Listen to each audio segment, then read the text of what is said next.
Em nome do Pai, do Filho e do Espírito Santo. Amém. O anjo do Senhor anunciou a Maria, ela concebeu do Espírito Santo. Ave Maria, cheia de graça, o Senhor é convosco, bendita sois vós entre as mulheres e bendito é o fruto do vosso ventre, Jesus. Santa Maria, Mãe de Deus, rogai por nós, pecadores, agora e na hora de nossa morte. Amém. Eis aqui a serva do Senhor, faça-se em mim segundo a vossa palavra. Ave Maria, cheia de graça, o Senhor é convosco, bendita sois vós entre as mulheres, e bendito é o fruto do vosso ventre, Jesus. Santa Maria, Mãe de Deus, rogai por nós, pecadores, agora e na hora de nossa morte. Amém. E o Verbo divino se fez carne e habitou entre nós. Ave Maria, cheia de graça, o Senhor é convosco, bendita sois vós entre as mulheres, e bendito é o fruto do vosso ventre, Jesus. Santa Maria, Mãe de Deus, rogai por nós, pecadores, agora e na hora de nossa morte. Amém. Rogai por nós, Santa Mãe de Deus, para que sejamos dignos das promessas de Cristo. Oremos, infundi, Senhor, em nossas almas a vossa graça, como vos pedimos, para que nós, que pela anunciação do anjo viemos a conhecer o mistério de vossa encarnação, paixão e morte de cruz, cheguemos um dia à glória eterna dos céus, pelo mesmo Cristo, Senhor nosso. Amém.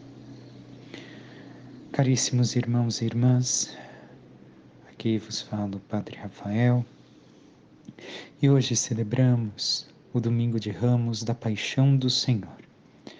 Hoje damos início àquela que é chamada Grande Semana, onde cada dia vivido é um dia solene nesta semana, recordando justamente a paixão, morte e ressurreição de Jesus.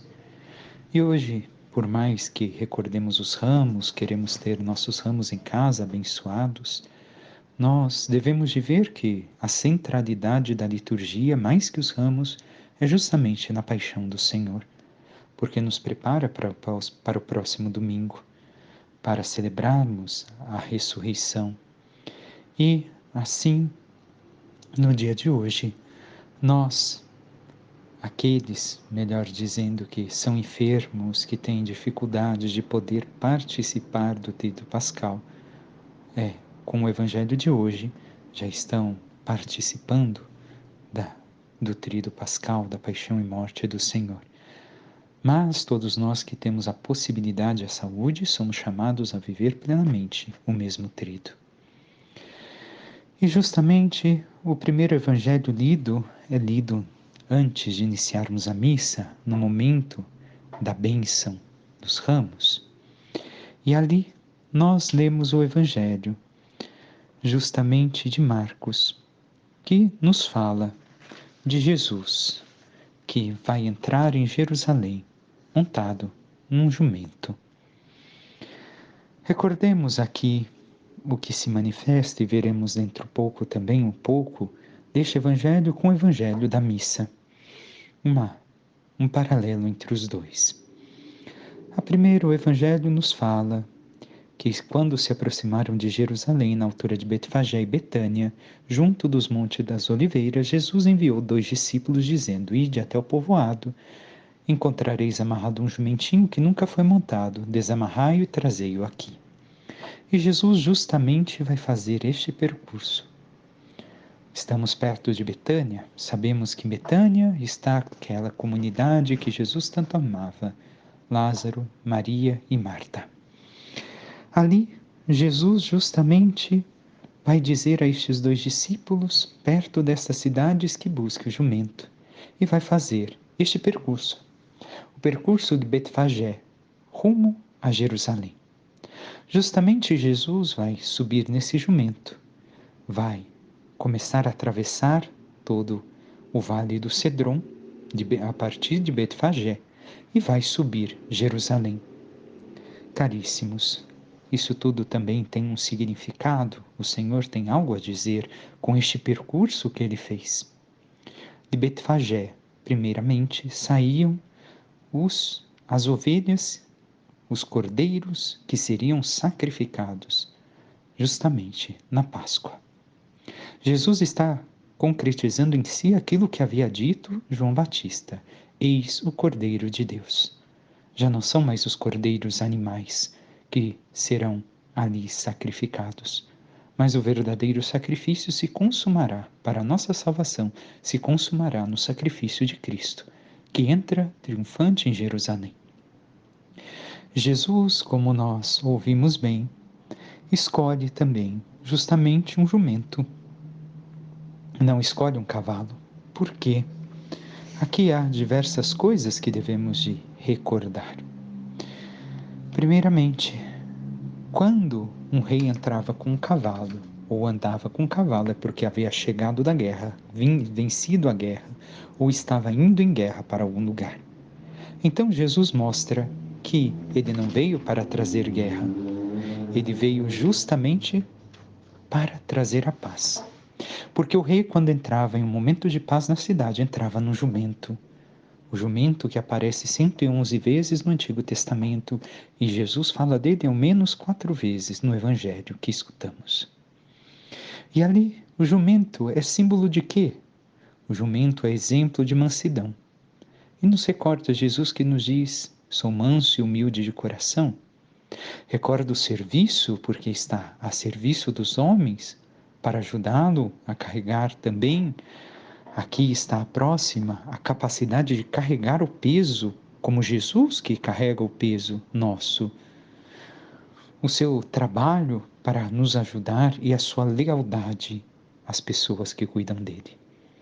Então, também o jumento não é somente este simbolismo de paz, mas simboliza o próprio Jesus que carrega sobre si os nossos pesos, é manso, está a serviço para nos servir, como vamos escutar no Evangelho justamente de São João, Jesus que demonstra o serviço e a lealdade.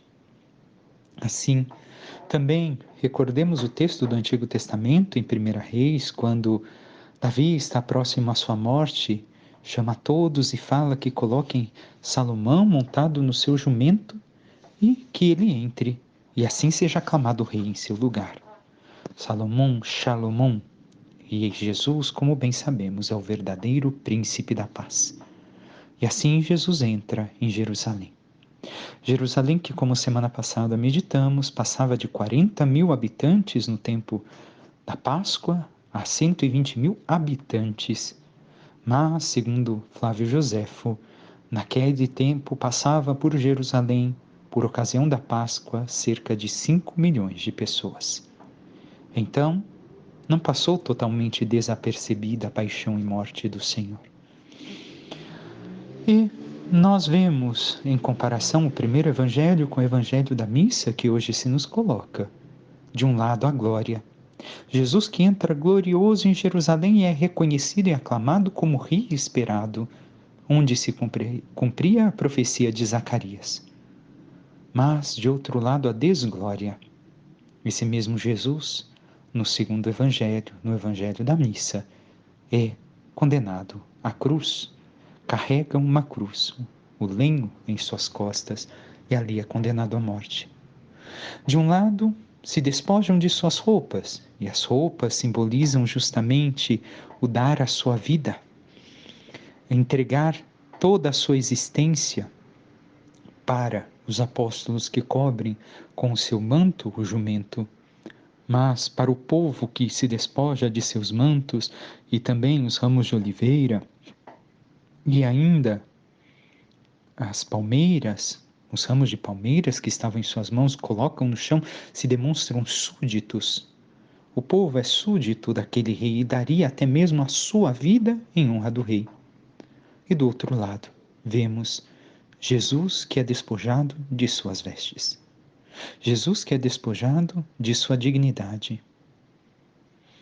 De um lado, aclamam o Senhor, glorificando, reconhecendo a manifestação do Messias, hosana ao filho de Davi, bendito que vem em nome do Senhor.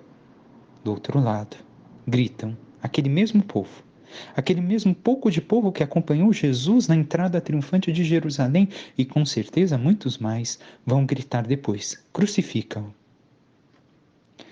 De um lado, nós vemos as palmas que são levantadas para aclamar o rei que chega sobre Israel.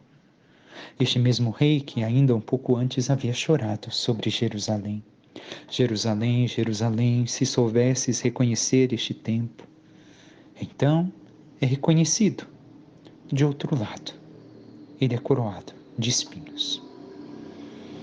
Nós vemos aqui justamente como é a situação do Senhor e o que nosso coração tão cruel e esquizofrênico pode ser. Para com Deus. E aqui já começamos a nos questionar. Como temos sido e como vamos viver este tríduo pascal que se aproxima? Qual das duas faces estaremos? Aclamando o Senhor e logo depois crucificando ou vivendo a fidelidade ao Senhor? E a primeira leitura que nos é proposta hoje é justamente o terceiro cântico do servo sofredor. Como bem sabemos, são 4 cânticos que serão nos apresentados ao longo desta semana. Amanhã, segunda-feira, se nos apresentará o primeiro cântico, terça-feira o segundo, quarta-feira o terceiro e, por fim, na sexta-feira, o 4º cântico do servo sofredor. E o cântico nos mostra um personagem misterioso que não se sabe quem é, mas nós sabemos bem que é Jesus Cristo. Nele vai acontecer tudo aquilo que o cântico diz para nós. E o texto que se nos apresenta diz: o Senhor deu-me uma língua adestrada, para que eu saiba dizer palavras de conforto à pessoa abatida. O Senhor que veio nos confortar, o Senhor que veio nos levantar, nos dar ânimo. E continua dizendo a leitura: Ele me desperta a cada manhã e me excita o ouvido para prestar atenção como um discípulo. Excita o ouvido. E aqui nós devemos de reconhecer não só a pessoa de Jesus, mas também a nossa. Nós temos o ouvido excitado para escutar a palavra de Deus, a sua vontade para nós. A dinâmica aqui não é somente os nossos ouvidos, porque muita coisa pode entrar por um ouvido e sair pelo outro, como diz o ditado. Mas justamente é o ouvido do nosso coração, da nossa intimidade com Deus, que cada vez se sente mais à vontade, tem mais vontade de escutar a palavra do Senhor, como um fiel discípulo, como aquele que quer aprender e seguir o Mestre, quer ser igual ao Mestre. O nosso coração tem sido assim. A nossa vida de oração tem nos levado a ter tal experiência com o Senhor? E continua: o Senhor abriu meus ouvidos, não resisti nem voltei atrás. Assim, ao escutar a palavra do Senhor, sabemos o caminho que nos espera. Mas nós não resistimos e não queremos voltar atrás, como fez Jesus. Como Jesus nos dá o exemplo, nós queremos viver a fidelidade. Queremos fazer como Jesus a vontade do Pai, na obediência até derramar o nosso próprio sangue, a nossa própria vida, se necessário for. Mas, simplesmente, esta fidelidade ao Pai tem como consequência a paixão, o sofrimento, e assim segue a leitura. Ofereci as costas para me baterem, as faces para me arrancarem a barba. Não desvie o rosto de bofetões e cusparadas. Esta é a consequência de uma fidelidade autêntica. O que sofre pela fidelidade no Senhor deve de estar certo que o Senhor o socorrerá. O Senhor será sua força, o Senhor será o seu amparo, o Senhor não o abandonará. Nós temos sido fiéis ao Senhor? Nem sempre, caríssimos irmãos. E o Evangelho da Paixão, que dentro de pouco meditaremos, vai nos deixar justamente este questionamento sobre a nossa fidelidade. Se nós realmente estamos sofrendo as consequências da fidelidade ou fazendo como os apóstolos. E devemos de ter essa certeza que o Senhor não nos abandonará. Porque somos fiéis, por que nos abandonaria? O caminho do cristão passa necessariamente pelo caminho de Cristo, se for fiel ao Senhor. Se nós formos fiéis, seguiremos a Cristo. Tome a sua cruz e me siga. Vamos pagar um preço por isso. Como os santos o fizeram, basta olharmos a história. Reconhecermos na história da igreja que este foi o caminho dos santos. E tiveram que pagar um preço pela sua fidelidade a Deus. mas receberam em prêmio a glória celeste. Não a glória desta terra. A glória que no primeiro evangelho é mostrada e devemos de recordar é passageira. Muitas vezes, quando estamos melhores na vida, acontece alguma coisa, as pessoas estão à nossa volta, mas só reconhecemos os verdadeiros amigos, como podemos ver no ditado, quando estamos nas piores situações. E ali Deus não nos abandona. Ele é o nosso verdadeiro amigo, enquanto as pessoas somente reconheceremos ao longo do caminho. E nós temos reconhecido e vivido esta fidelidade ao Senhor, passando pelo mesmo caminho de Cristo? Mas devemos de ter esta certeza e não ter medo, porque o Senhor será o nosso socorro, o nosso auxílio, a nossa força, o nosso amparo. Muitas vezes nos vem a incerteza diante da dor, do sofrimento, das dificuldades. O salmo que nos é apresentado e que hoje cantamos é justamente o salmo que Jesus reza na cruz. Jesus reza dizendo: meu Deus, por que me abandonastes? É Jesus que reza o salmo, e recordemos, Jesus não chama ao Pai de Deus, mas sim sempre de Pai. Aqui reza somente um trecho do salmo porque está em agonia na cruz, lhe falta ar. A maior parte dos crucificados morriam, caríssimos irmãos, por asfixia. Então reza o trecho que consegue, justamente na cruz, mas nos arremete ao salmo inteiro. E aqui devemos de ver também Jesus que fala, a sua sensibilidade humana está em trevas na cruz. Ele tem um sentimento humano. Ele sabe que Deus está com ele, mas sente um desamparo impressionante. E isso remete também às nossas vidas. Jesus, que tem esse sentimento humano na sua alma humana de que está desamparado, mas ele tem a certeza, ele sabe que Deus está ali. E assim talvez eu e você já passamos ou estejamos passando por isso. Sabemos que Deus existe, confiamos em Deus, mas sentimos uma trevas total no nosso interior. Não sentimos consolo nenhum, força nenhuma, não sentimos a sua presença. Basta olharmos para a nossa vida e assim reconheceremos que também nós vivemos situações assim. Sabemos que Deus existe, temos esse conhecimento, mas sentimos esse desamparo, essas trevas, esta falta de consolo, não sentimos a presença de Deus. E como devemos viver? Devemos de recordar que também o Senhor, no momento da cruz, está fraco. O seu último alimento foi a Santa Ceia, na quinta-feira. E depois de lá, não comeu mais nada. Sofreu golpes no seu corpo, foi esbofeteado, sofreu com Anás, Caifás, depois Pôncio Pilatos, e agora crucificado. Está no seu sofrimento mais forte, mais terrível, juntando aquilo que já passou. Recordemos, era tão terrível os sofrimentos que impunham os romanos que Jesus poderia ter morrido ali como tantos outros morreram, na flagelação. Mas o Salmo termina com uma certeza, se pegarmos o Salmo inteiro e rezarmos em casa, a certeza da vitória.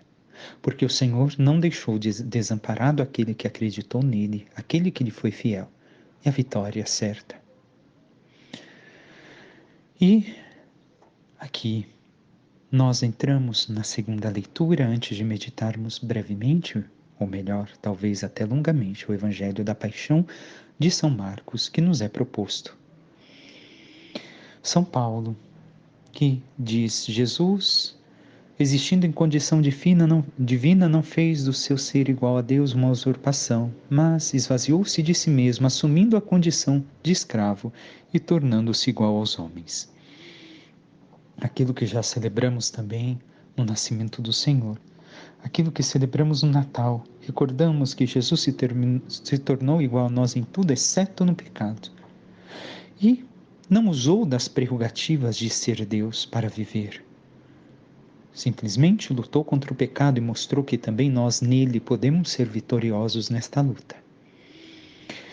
E assim também o Senhor faz o quê? Humilha-se a si mesmo, fazendo-se obediente ao Pai até a morte e morte de cruz. Por isso Deus o exaltou. A humildade, a humilhação é o que faz grande. Por isso é grande diante do Pai. Ele é fiel ao Pai ao ponto de ser o Messias como o Pai queria e não como o povo queria. Não é um Messias curandeiro, legalista, guerreiro, rei, etc. Mas sim o Messias que o Pai sempre esperou, que o Pai sempre avisou e nos comunicou. Este é o verdadeiro Messias, o Messias do Pai. E nós, na fidelidade ao Pai, temos sido filhos fiéis ao Pai, sendo aquilo que o Pai sonhou e espera de cada um de nós. Mas continua São Paulo. Assim, ao nome de Jesus, todo joelho se dobre. Por quê? Porque Deus o exaltou acima de tudo e lhe deu um nome que está acima de todo nome. Deus o fez Adonai, o título de Deus no Antigo Testamento, Senhor, e diante de Jesus se dobram todos os joelhos, no céu, na terra e debaixo da terra, ou seja, tudo aquilo que é inferior a nós. Nós realmente temos nos prostrado diante de Jesus? Temos colocado os nossos joelhos diante dele? Nós temos vivido esta humildade, esta humilhação como Jesus viveu ao ponto de recebermos aquela glória do Pai manifestada em nós e não a nossa glória? Voltemos agora, justamente ao Evangelho da Paixão que se nos apresenta. Jesus, no momento de seu julgamento, primeiro é levado a Anás e Caifás. Mas antes de chegar ali, o Evangelho nos apresenta uma pessoa. O Evangelho não inicia justamente com a paixão e morte do Senhor, mas com aquilo que antecede. Em Betânia está a mesa com uma mulher. E aqui no Evangelho já encontramos 3 tipos de pessoas que podemos ser e já nos colocamos em questionamento no Evangelho de hoje. O primeiro é justamente os 12 discípulos. O que acontece com os 12? São covardes, são infiéis, são frouxos. Eles pegam e fogem, são os primeiros 12 assim, e nós seguimos todos eles. Nós somos infiéis, nós somos covardes, nós abandonamos Jesus também.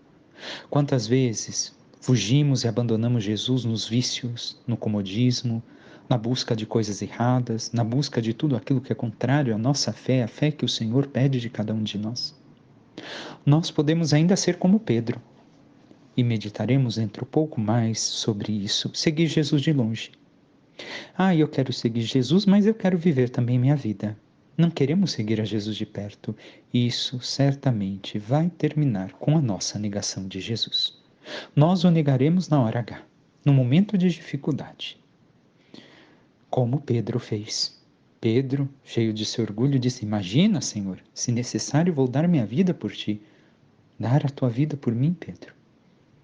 Nós bem sabemos o que aconteceu com Pedro ao longo da paixão. Mas o texto inicia justamente com o jantar de Jesus, com esta ceia, melhor dizendo, de Jesus, na casa do Simão leproso. Ali uma mulher chega, quebra um vaso de alabastro, cheio de perfume de nardo puro, muito caro. Ela perfuma a cabeça de Jesus e seus pés. Outro evangelista vai nos apresentar que é justamente Maria, a irmã de Lázaro, que assim o faz. E ela, diferença dos 12 covardes, a diferença justamente de São Pedro, ela é a mulher que deu tudo ao Senhor, deu um amor sem reservas, deu toda a sua vida, colocou tudo ao Senhor, o ungiu como rei antes de subir para o seu suplício numa cruz, um rei que vai ter como trono a cruz, lhe prepara pela morte, como diz Jesus.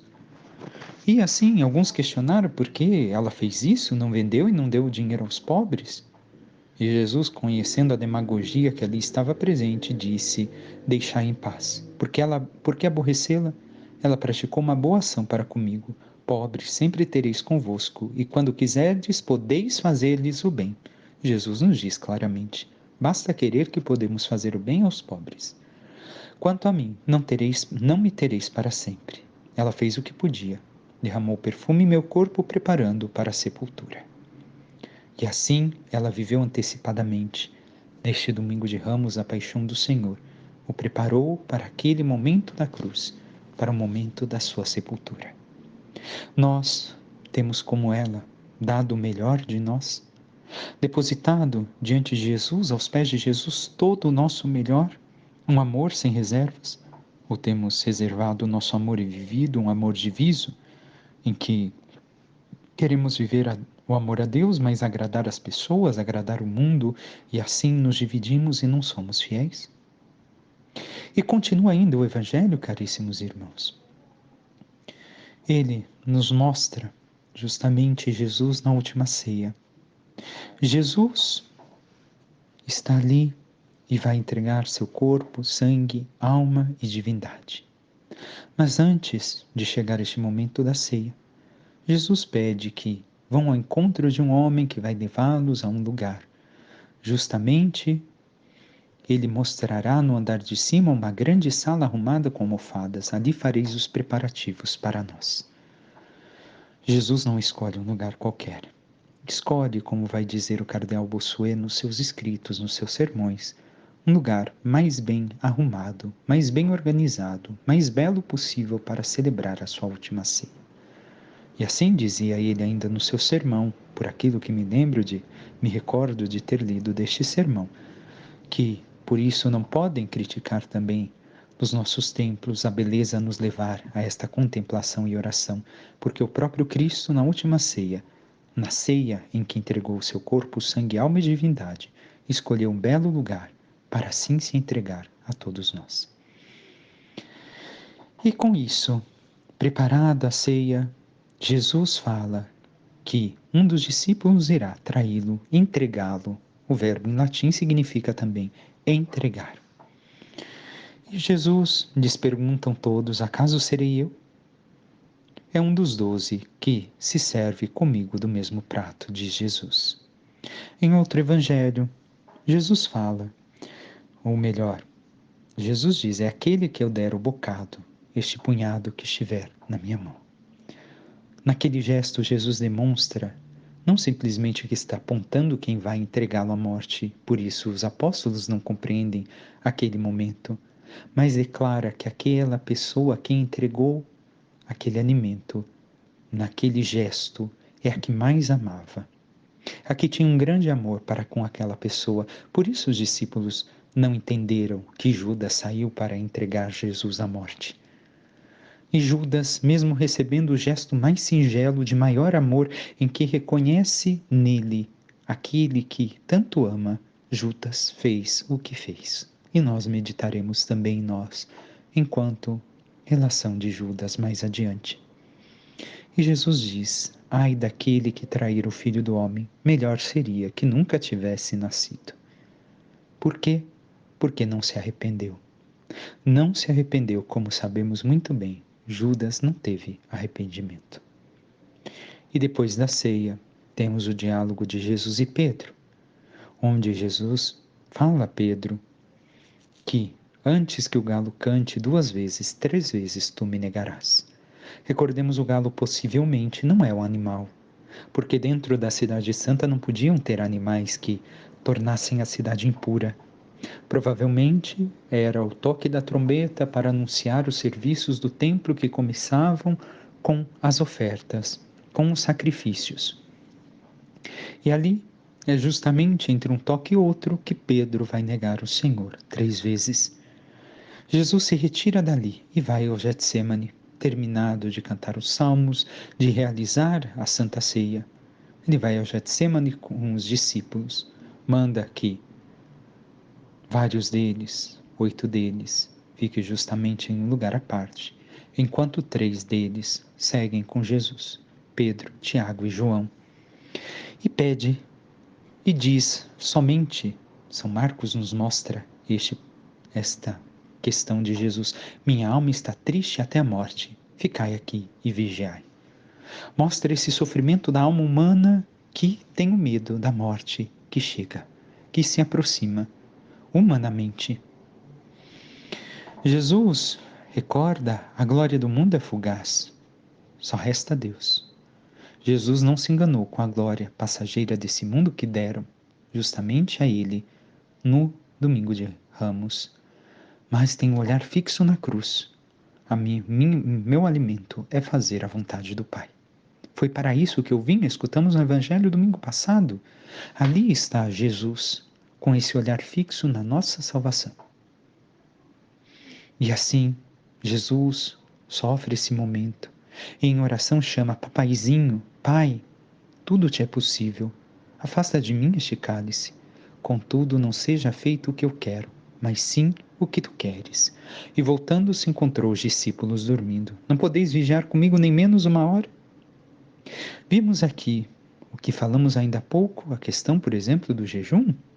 Jesus que, da sua última ceia até o momento da morte em cruz, carece de uma refeição. Vimos também a questão de uma hora de oração que nós devemos de ter. Não podeis ficar comigo nem uma hora. Tens que dormir. Recordemos, é o sono da morte que ainda impera sobre nós, se nós não nos aproximamos de Deus, se nós não abandonamos a vida que levamos para viver uma vida unida ao Cristo. Nós não conseguimos ficar despertos. Mas Jesus quer fazer a vontade do Pai. E como nós vivemos neste momento, caríssimos irmãos e irmãs? Como nós nos encontramos tanto aqui no Getsemane? Se nós vivemos uma vida sincera de oração, que não se faça a minha vontade, mas a tua. Nesta agonia do Getsemane, nós também nos encontramos para fazer a vontade do Pai e não a nossa. E como é difícil. Nem sempre a vontade do Pai é clara para nós. Digo por experiência, não é porque sou padre que para mim tudo é tão claro assim, mas também a mim, tantas vezes, o Senhor me coloca nesse questionamento em qual é a tua vontade, Senhor? Porque alguns amigos, sacerdotes, tantas vezes me questionaram: por que você não faz isso? É simples fazer a minha vontade, mas qual é a vontade de Deus para mim? E creio que a nossa vida está nesse jogo. Nós devemos de encontrar a vontade do Senhor e realizá-la através da nossa vida. E assim, depois desses 3 momentos em que encontra seus discípulos dormindo, em que passa por essa tristeza de ver que os discípulos não conseguem ficar com ele, diz que chegou a hora que o Filho do Homem será traído e entregue. E logo chega Judas e o entrega com um beijo, com um sinal de amor, um sinal singelo, entrega a Jesus. E assim vemos que se lançam as mãos sobre Jesus e Jesus se entrega. Não há tantos diálogos em Marcos como vamos ver em Mateus e Lucas. Jesus simplesmente se entrega à morte, à paixão e morte. E Jesus questiona: vós, por que viestes me prender como se eu fosse um assaltante? Todos os dias estava convosco. Mas isto acontece para que se cumpram as Escrituras. Por isso, Jesus se entrega docilmente à sua morte, à sua paixão e morte de cruz. Para nós continuarmos, o Evangelho assim nos mostra que Pedro vai seguir a Jesus de longe. E aqui nós vemos a questão do interrogatório de Jesus diante do sumo sacerdote, que não ouvimos o nome, porque, com certeza, quando é escrito o Evangelho de Marcos, o mais antigo, o sumo sacerdote ainda vivia. Como nós dizemos o Papa, nós sabemos que é o Papa vivo, o presidente, nós sabemos que é o presidente atual. Então, a mesma coisa o Evangelho de São Marcos quer nos dizer, quando fala o sumo sacerdote. Se sabe, naquele tempo, que o sumo sacerdote ainda vivia, quando o Evangelho foi escrito. E depois do julgamento, de forma incoerente, imprecisa, onde não existia nem mesmo um acordo sobre aquilo que acontecia, nós vemos que Jesus é julgado em julgamento, injustamente. Mas olhemos aqui um pouco antes desse julgamento, no Horto das Oliveiras, o que aconteceu. O mesmo grupo que seguiu Jesus, que estava com ele, dos 12, naquele dia, eles que abandonaram tudo e seguiram Jesus, agora abandonam Jesus e fogem de todos. Fugiram todos. Todos fugiram. Abandonando Jesus, todos fugiram. porque ainda não tinham o coração centrado, ainda não haviam se entregado, não haviam recebido o Espírito Santo como receberão em Pentecostes, e eles serão todos agora capazes de entregar a sua vida por Cristo. Ele assim se abandona ao Pai. Jesus mostra, justamente na agonia, retornemos aqui um pouco, que a sua tristeza e angústia, ele não é um super-herói como nós temos hoje. Ele sofre na sua alma humana. Ele é justamente como um de nós. É um de nós. Ele sofre e assim vai se entregar. Passa por esse julgamento maldoso, onde diz que é realmente o Filho de Deus. E naquele momento, justamente, Pedro é ambíguo na sua fé.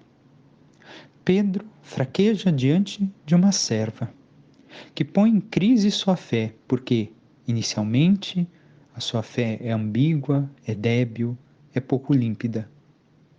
Bastou se aproximar a paixão do Senhor e esta serva falar com ele. E o que aconteceu com Pedro? Pedro, que se dizia tão certo de si, entregaria sua vida por Cristo, reconhece que ainda não o ama perfeitamente. O nega severamente 3 vezes, tanto que a terceira vez diz que Pedro começou a maldizer e a jurar, dizendo: nem conheço esse homem de quem estáis falando. E aí o galo cantou a segunda vez. Mas há uma diferença em Pedro. Pedro, que agora está em crise, abandona Jesus, que diz que o não conhece, terá humildade de chorar. Ele terá humildade de crer, de chorar, de crer, e irá pedir perdão. Crer e pedir esse perdão de Deus. Pedro não vai ficar fechado no seu orgulho, na sua vaidade, na sua soberba, mas reconhece que falhou, reconhece o seu pecado, e aqui nós devemos de nos questionar, caríssimos irmãos. Somos realmente arrependidos dos nossos pecados e, como Pedro, sentimos uma profunda e sincera dor nas nossas negações diante de Jesus? De tantas vezes que o negamos com cada pecado que cometemos, sentimos esta profunda e sincera dor? Choramos? Com humildade buscamos o perdão do Senhor? Imaginemos que Pedro, depois de todo o momento da paixão, encontrou Maria no cenáculo e chorou nos braços de Maria, que com certeza deve ter dito, sussurrando ao seu ouvido, que seu filho Jesus veio para perdoar. Deve de ter dito assim no ouvido de Pedro: Pedro, Jesus veio perdoar. Prepara-te para vencer as outras provações que virão. Esta mãe tão sincera, tão amorosa, que levanta Pedro e o ajuda a continuar o seu caminho de amor, a retomar este caminho de amor ao Senhor. Temos também Judas, que não aparece mais no texto. Judas, que vendeu a Jesus por menos de um salário de um mês, menos que um escravo.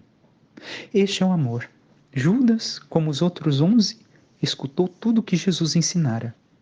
Mas Jesus não era aquele que ele esperava. Ele criou uma ilusão de Jesus, uma ilusão do Messias, um Messias poderoso, portentoso, com dinheiro, com fartura, um Messias como ele queria, e não tem, vendo que não é este o Messias, o trai, o vende, o troca. Também nós somos como Judas. Devemos de tomar cuidado. Um escritor italiano escreveu a seguinte frase: ao lado de cada mesa eucarística ilumina a sombra de Judas, e devemos vigiar para que a sombra de Judas não coincida com a nossa. Isso é uma verdade, caríssimos. Em cada mesa eucarística temos Pedro, todos os apóstolos, e também Judas Iscariotes está ali presente. Que a sombra dele não coincida com a nossa. Que nós não sejamos como ele, a trocar Jesus por um punhado de moedas, por alguns prazeres da vida, por aquilo que esperávamos de Jesus, em buscar um falso Deus segundo a nossa imagem. Por quê? Porque assim é melhor, assim eu me satisfaço. Esse Jesus que me leva ao sofrimento, à cruz, esse Jesus que vai morrer por amor para me salvar, esse não está com nada. Eu quero Jesus que me dê dinheiro, me dê fartura, me dê isso, me dê aquilo. Caríssimos, esse não é o verdadeiro Jesus. Reconheçamos com humildade quem é o Cristo e busquemos estar com Ele.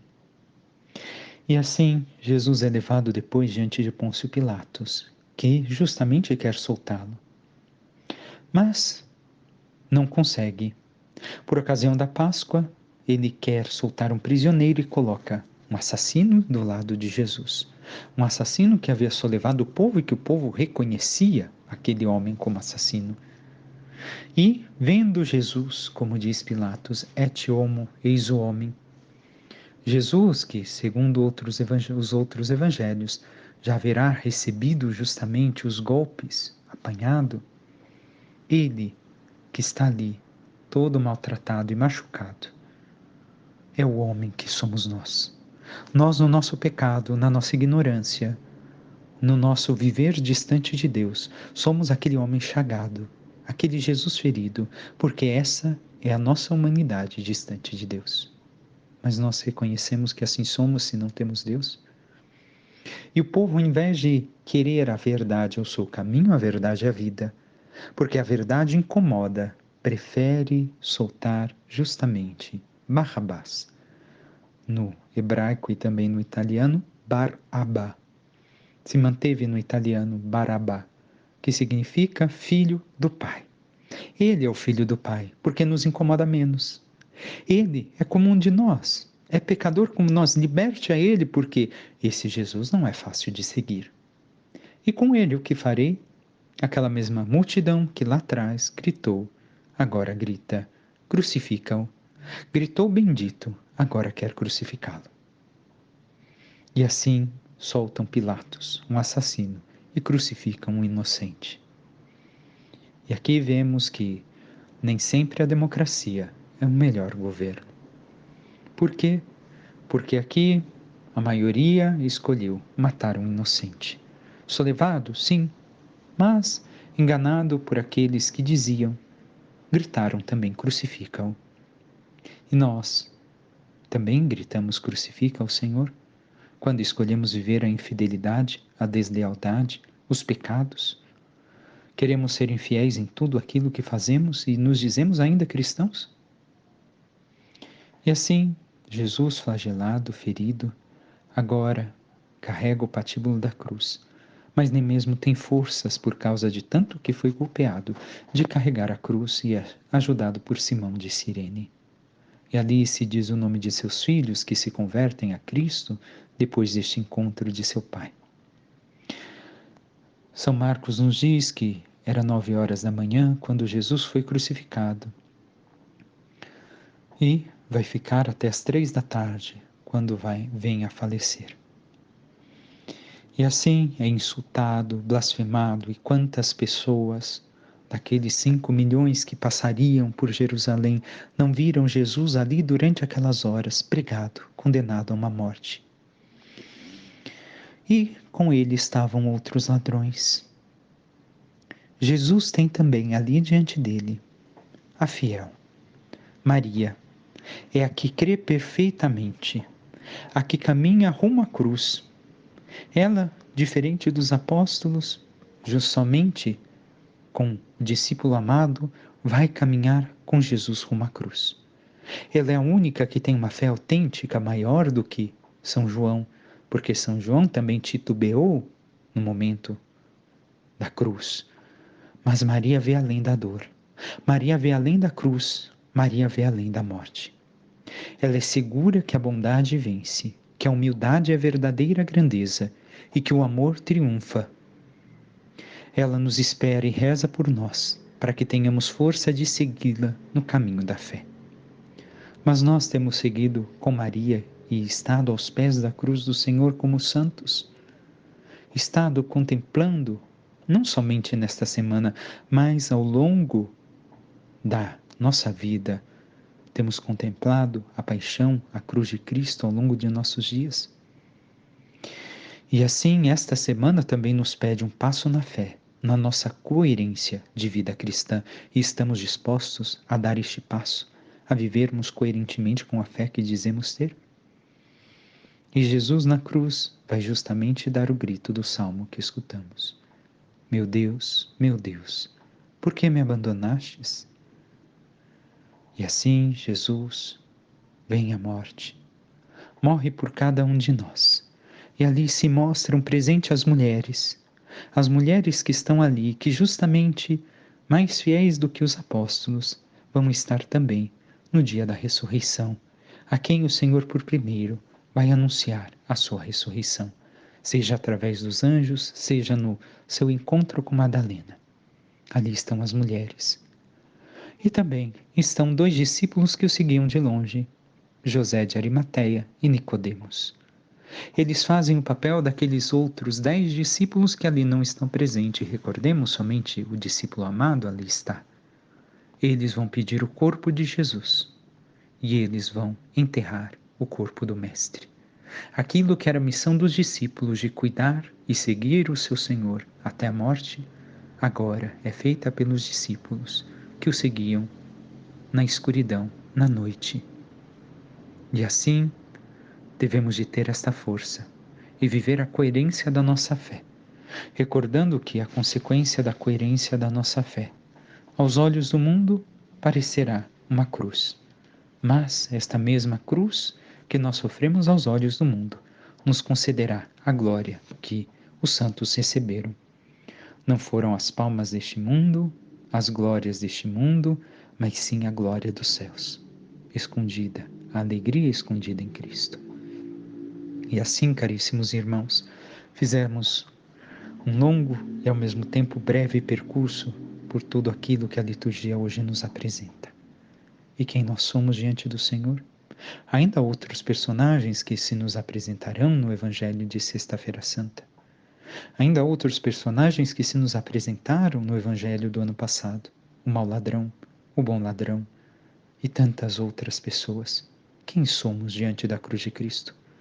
Os que blasfemam, os que murmuram, os que reclamam, os que ultrajam, ou os que são fiéis na fé, na coerência de vida com Maria. Com Maria. Abandonamos como aquela mulher que deu o perfume e ungiu o corpo de Cristo, damos o nosso melhor, toda a nossa vida, todo o nosso ser a Ele. Que possamos meditar e viver plenamente esta Semana Santa. Que as meditações do Evangelho ao longo desta semana e das leituras possam nos levar a adentrar perfeitamente o mistério, para que assim possamos viver a nossa coerência de vida e a alegria que o Senhor quer se manifestar através de nós. Peçamos à Santíssima Virgem Maria, nossa Mãe, a Mãe das Dores, que nos ajude a termos esta fidelidade ao Senhor, a termos esta fé perfeita e a seguirmos com ela rumo à cruz de Cristo, mas também rumo à nossa entrega, a total entrega nossa, da nossa vida nas nossas cruzes. Recordemos, cada um de nós tem a cruz que deve de carregar.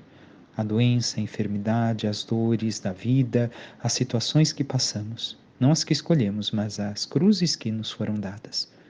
E assim, com Maria, tendo fé, e enxergando além de tudo aquilo que estamos vivendo de dor e sofrimento, enxergando além da cruz de Cristo e da paixão e morte, possamos viver a total entrega da nossa vida a Ele, a fidelidade ao Senhor, pela graça do Seu Espírito, para que assim, buscando cada vez mais a nossa fidelidade e santidade, possamos alcançar um dia a salvação que nos espera. Louvado seja o nosso Senhor Jesus Cristo, para que sempre seja louvado. Que Deus vos abençoe e vos conceda, por intercessão de Maria e dos santos apóstolos, viver plenamente esta semana, aumentando cada vez mais o vosso amor por Cristo. Em nome do Pai, e do Filho, e do Espírito Santo. Amém.